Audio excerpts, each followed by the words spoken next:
বিচি ভাজি করবো আলু দিয়ে দিলাম পেঁয়াজ, দিয়ে দিলাম খোসা ছাড়িয়ে রাখছি সিমের বিচি, দিয়ে দিলাম আলু কুচি, দিয়ে দিলাম কাঁচামরিচ, দিয়ে দিলাম লবণ, সামান্য হলুদের।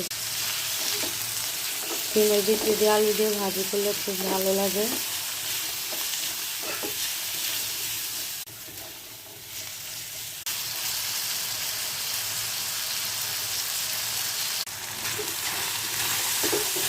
ভালো করে নেড়ে নিচ্ছি।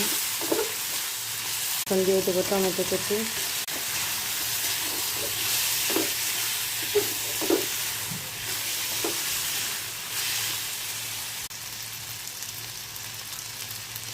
সিমের বিচি দিয়ে আলু দিয়ে টমেটো দিয়ে ভাজি করলাম।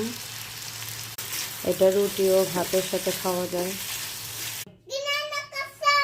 কি রান্না করছি? সিমের বিচি দিয়ে আলু দিয়ে টমেটো দিয়ে ভাজি করছি।